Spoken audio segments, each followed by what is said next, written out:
Greg, I think everybody will be delighted to see you back here at Oriel Park for another year. Really excited and looking forward to it. I think if you had said it to me maybe a month or 6 weeks ago that I'd be back here, I would have told you I hadn't got any idea whether I would be or not. A lot of things have changed, and really excited to be back on board. It's amazing how quick things can change, isn't it? Because coming into the last game of the season, everybody probably thought it was the last hurrah for the majority of players here, and the takeover only went through and we didn't know what was going to happen. But what's after happening over the last couple of weeks is really exciting. Yeah, it's like momentum is built in the space of a month, with the faces that have come back on board, and I think that's probably the most exciting thing for me is all the people that the prospect of working with those people that are going to be coming back on board, hopefully. It's brilliant to see. It's great for the club, great for the town, and I'm delighted to be here and to be a part of it. As you say, a good core of players from the existing squad: Pat Hoban, Dara Lee, Dickie Kelly, all put pen to paper. There's already a really sort of good nucleus of a squad being put together. Yeah, it's fantastic. You have players who've gone from the previous regime coming back because they want to be part of this, and not least in Stevie himself. For someone to make the commitment to, after winning the cup and doing what he's done with St. Pat's, to come back here, he obviously recognises the stature of this club and the project that beholds us, and where he might be able to lead us. So, I think that says a lot for players coming on board, that he's willing to do that, and the same goes for other players. It's really positive all round.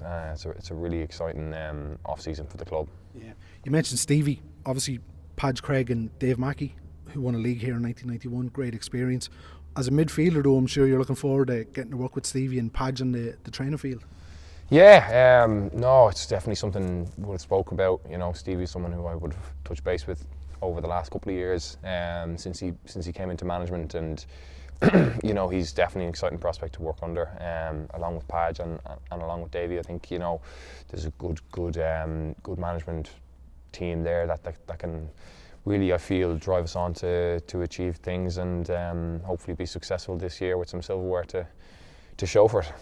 Paul Doyle's also arrived, Greg. You played with him at UCD. What for anybody who wouldn't be too familiar with Paul, what can we expect from him next season? Yeah, Paul's a fantastic asset. I'm delighted to see him coming on. He's someone who I would have played midfield with in UCD. Technically, brilliant player.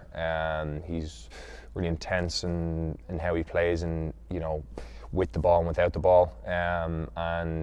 He's versatile as well. So he's a great asset to the club. I think he'll be maybe undermined in the signing, but he's a huge addition, and he's been a stalwart for UCD over the last few years. So it's fantastic to see him on board.